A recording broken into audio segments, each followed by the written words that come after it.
Pardon me for disturbing you, miss. If you want to pray, go somewhere else. The chapel is closed. Unless you're a priest. Which I presume you're not. No, I'm not. My name is Henry. I'm Adela, Thomas's sister. What is it you want, Henry? I need to talk to your brother. No chance of that. He's been lying in a fever for 3 days. And the surgeon is away with Sir Otto. Unless he returns soon, Thomas won't be talking to anyone ever again.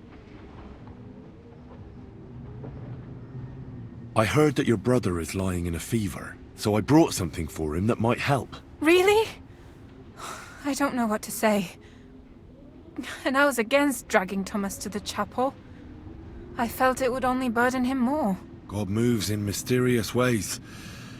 We ought to administer it to him quickly. Yes, of course.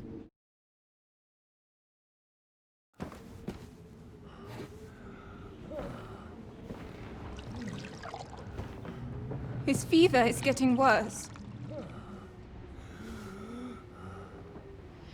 If this doesn't work,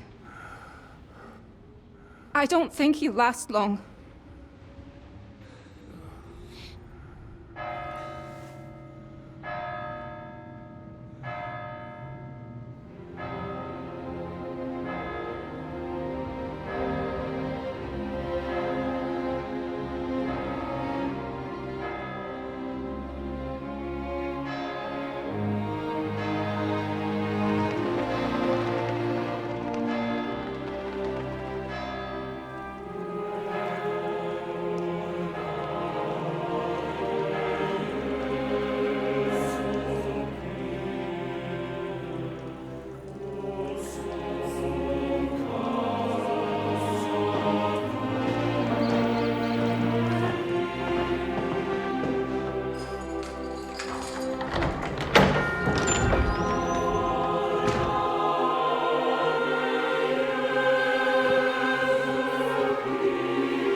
Vigilant.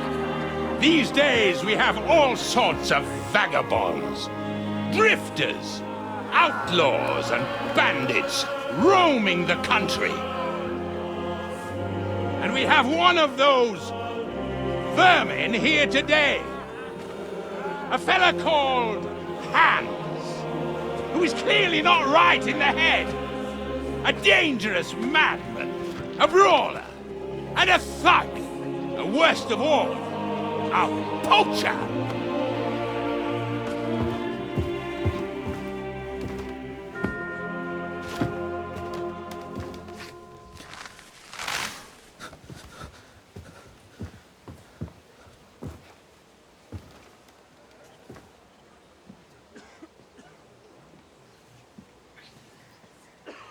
And so, for the damages he caused to our dear Lord Otto von Berghoff, he is sentenced to be hanged by the neck until dead! Stop! You can't execute this man. He's a noble. Captain Thomas here will testify that we're messengers from Ratoi. What is this nonsense, for Christ's sake? It's true. I am Sir Hans Capon of Perkstein. Deal with it, for God's sake! But sir, the captain! Captain Thomas has a fever. He's clearly delirious. Seize them immediately. You can't do this! I am a nobleman, do you hear? A noble! Get your hands off me! You can't do this!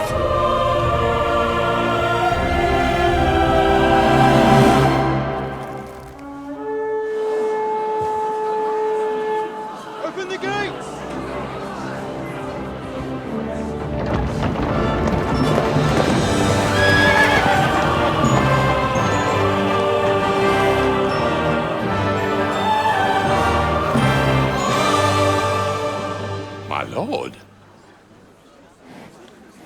What the hell is going on? It was just a... It's a hanging. You can't hang him. He's a noble. That's for me to judge. Take him down! And for Christ's sake, help me off this horse!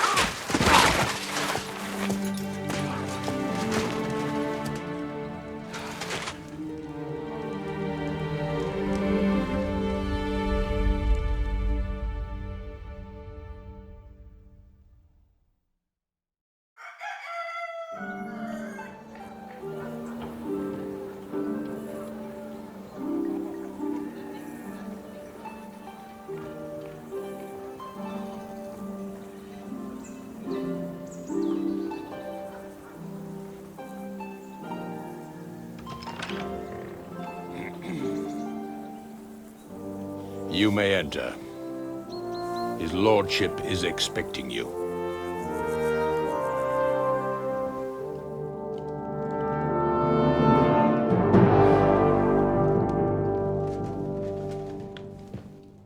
So,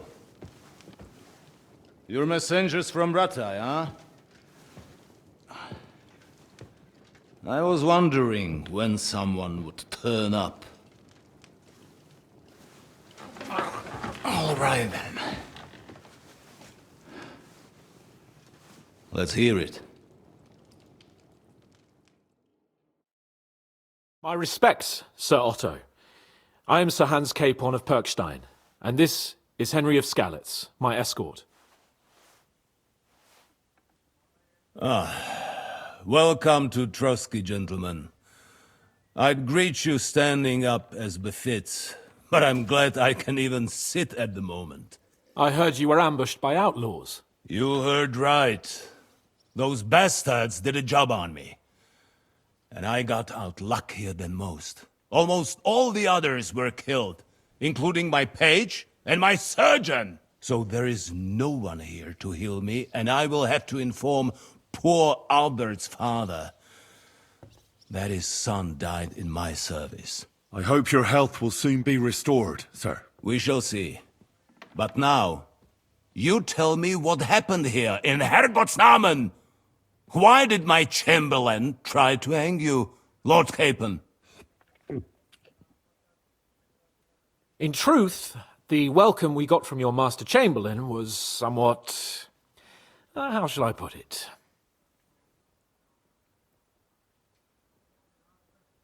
Your Chamberlain's welcome was appropriate enough, considering our appearance, the situation in your domain, and your orders, sir. I appreciate your diplomacy, young man.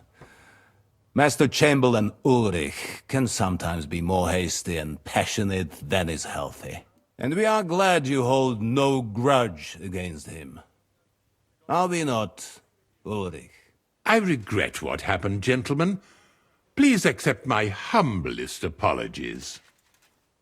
Anyway, let us leave this misunderstanding aside and get to the point. As far as I'm aware, Ratai showed no interest in negotiations before, either with me or with the League of Lords. True.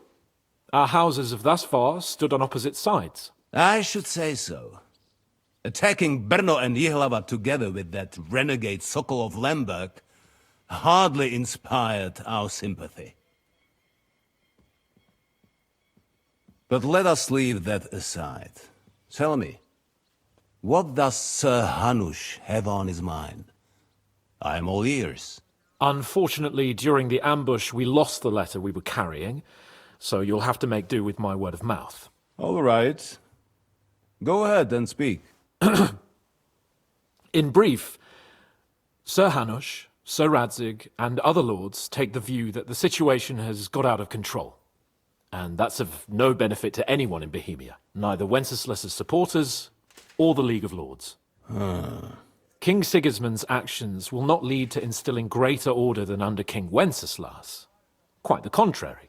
Let us say that maybe What arises from it? Sir Hanush and the other lords on our side are interested in knowing what the stance of the League of Lords is at this moment, and whether they haven't perhaps reevaluated some things.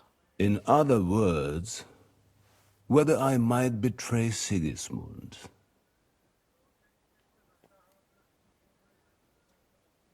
Well, betray is a strong word.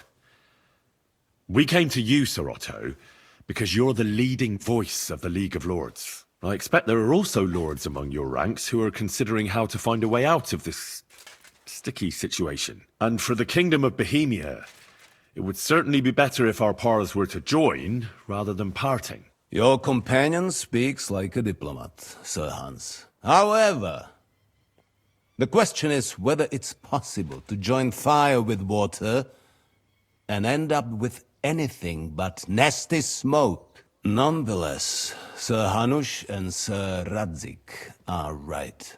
There is disorder and anarchy in the land. Bandits riding roughshod all over.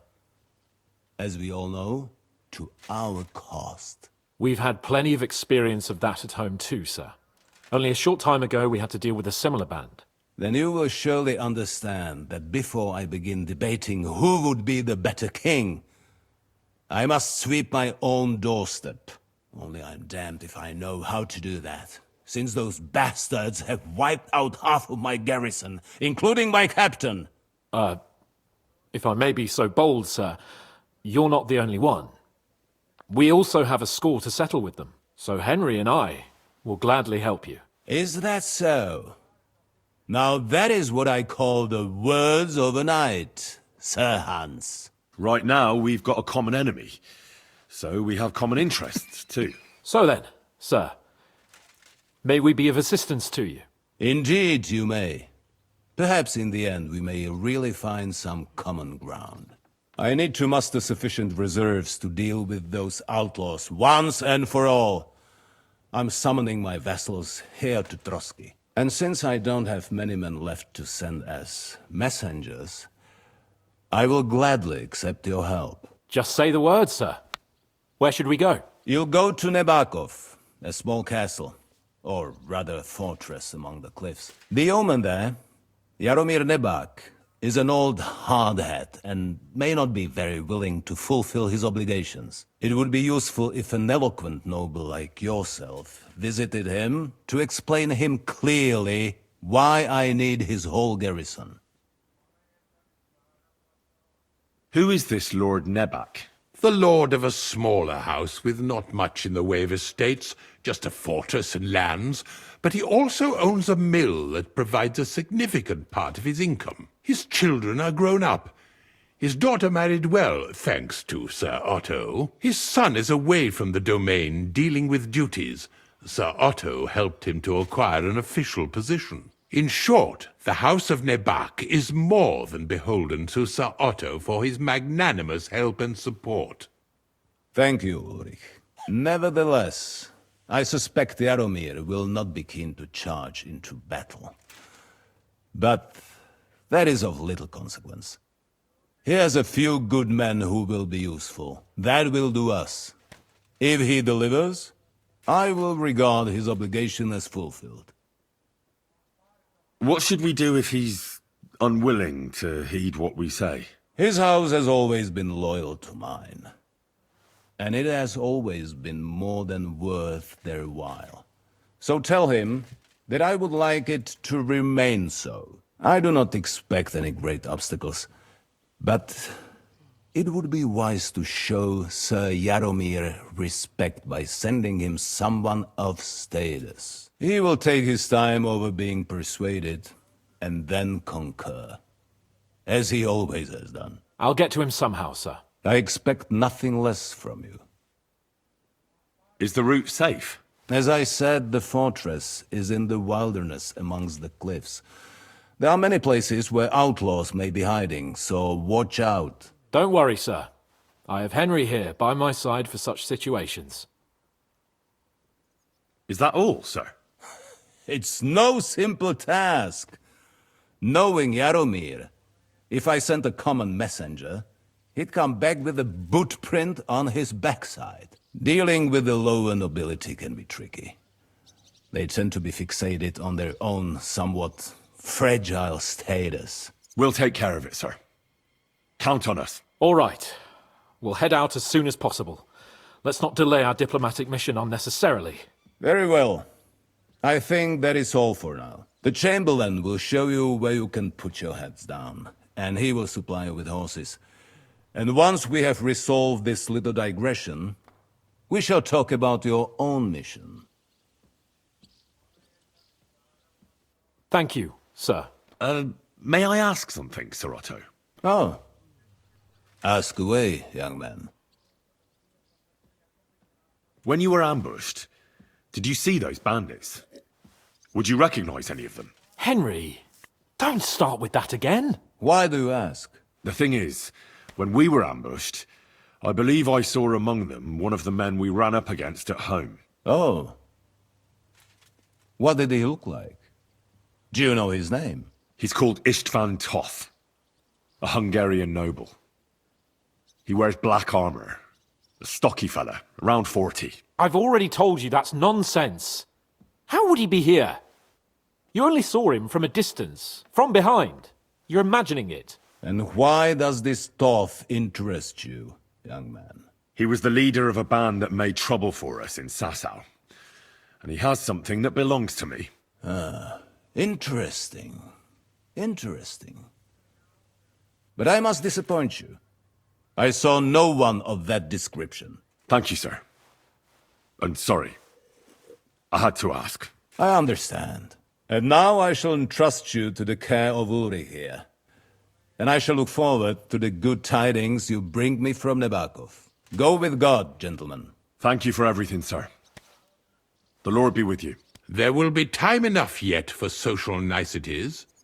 Now there are more practical matters to deal with. Sir Otto has generously agreed to accommodate Lord Capon in one of his chambers. And you, Henry, shall also be accommodated, as befits your station. There, your equipment shall also be returned to you, and you'll find your horse in the stable. Nevertheless, his lordship takes the view that, as a noble's escort, you should have a befitting mount. And therefore he has kindly decided that you may take one of our horses, if you so wish. Gentlemen, follow me.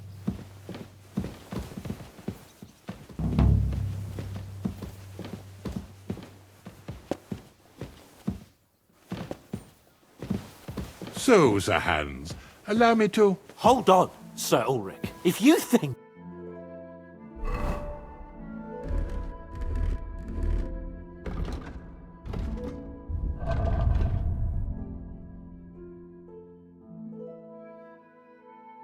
everything is settled between us, and we're gonna act like nothing happened, then you're mistaken.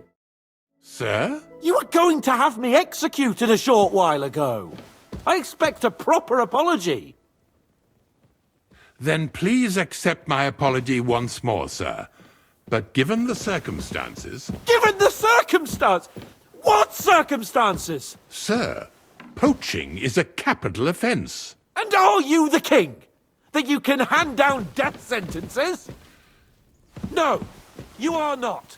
What's more, you had plenty of reasons to realise it wasn't a good idea. Sir, I could not have realised that. You couldn't have realised! Yes, you could! But then, you wouldn't have been able to play the Lord and stage private executions. Sir, once more I apologise. And now, please allow me to show you to your quarters. I wouldn't dream of inconveniencing you. I'll find my quarters by myself. Henry, once you're done with that annoying fool, get your horse and we'll meet at the gate. Well, it seems Lord Capon will not be requiring my services anymore today. Don't be surprised. My lord doesn't take kindly to those who insist on putting a rope round his neck. I understand. I expect no one does. In any case, we'd have it a lot easier, your lord and I, if his behavior weren't so redolent of a bandit. Nevertheless, welcome to Trusky, the finest and biggest castle you shall ever see. Rumor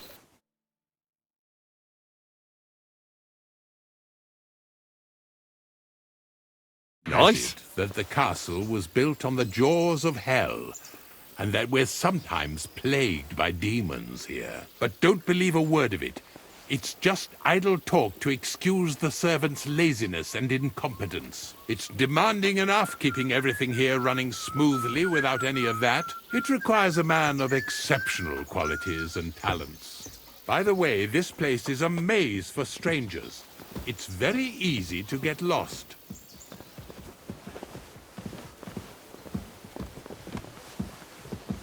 Careful. Christ, pardon me.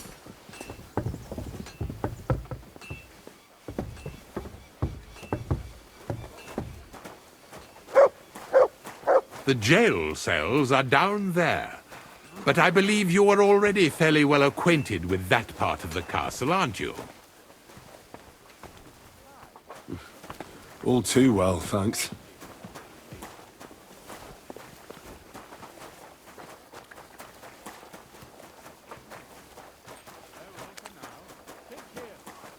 You silly doggy. Here it is. You'll find a bed inside, opposite the door, and a chest where we put your belongings. You'll find some new clothing there, a little gift from our gracious lord, to ensure you're not mistaken for a beggar again. Once you're settled in and properly dressed, stop by the stables. They're beyond the gate, down the path. Ask for Kabat. He was supposed to prepare a horse and tack for you. Or tell him you'll keep your own if you insist. Then he'll give you proper tack at least, so you don't disgrace us. Thanks. I'm grateful.